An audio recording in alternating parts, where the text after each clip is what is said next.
Hey everyone, welcome to Couch Conversations with Sasha Love, or welcome back for those who have been with me on this journey. I'm your host, Sasha Love, and today we're going to have a conversation about judgment.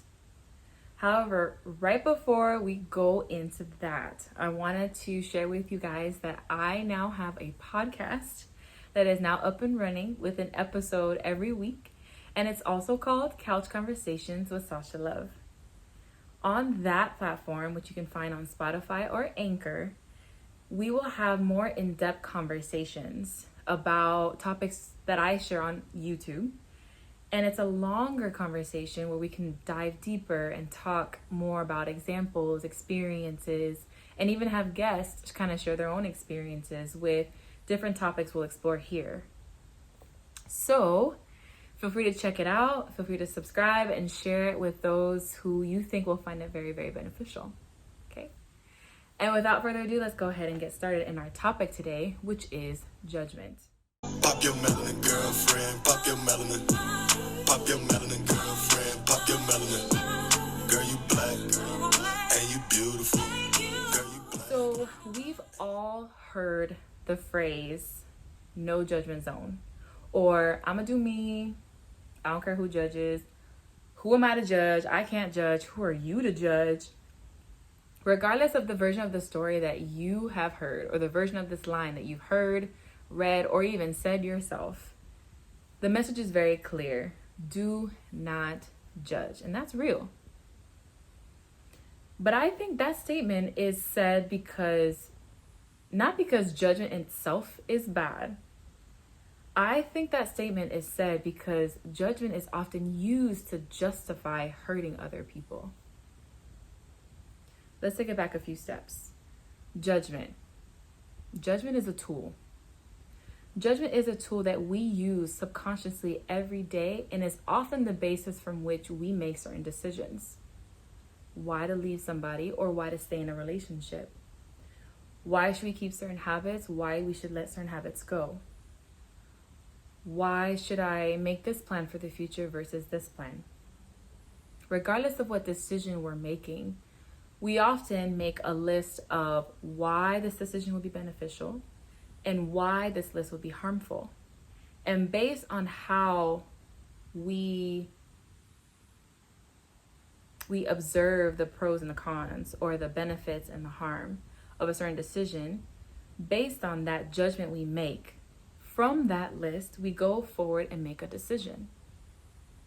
So judgment in and of itself is actually very beneficial and a very, very useful tool in how we navigate day-to-day life and the decisions that we make to ensure that we live not only our best lives, but also make decisions that are beneficial for us and those around us that we love and care about.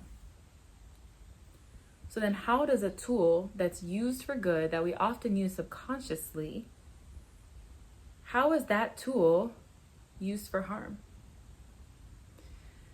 Judgment becomes harmful when it's used to justify hurting somebody else. Oftentimes, when we have a judgment of someone or something that someone does that is negative, sometimes it's easy to feel justified in mistreating them in some way, whether it's disrespecting them, whether it's rejecting them, isolating them, or taking it a step further, abusing them, whether that's emotionally, physically, or psychologically, causing some serious trauma. Judgment in and of itself in these examples wasn't the cause of harm. It was used to justify harm. So from that judgment, a decision was made to harm another person. Judgment can also be perceived as harmful when we internalize someone else's negative judgment as a reflection of something that we think is inherently wrong with us. Just as it's okay for you as an individual to make a judgment about whether or not someone should stay in your life or whether or not something that someone did was okay, it's also okay for someone to have their own judgments about you. Now, let's be clear. What's not okay is using the judgment to justify disrespecting you or harming you in any way. That is not okay, and that is never okay. But understand that there will be people who view things that you do or say or act or who you are in general. They will view you in some way, shape, or form as something negative or something bad. When we take that and we internalize that and feel and believe that we now have an inherent character flaw, that's when judgment is perceived as wrong. So let's challenge ourselves to look at judgment a little bit different.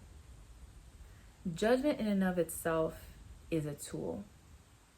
But we must be very, very careful how we use that tool to make sure we're not using it to justify hurting someone else, and to make sure we're not using someone else's judgment to tell us who we are and how we should live our lives.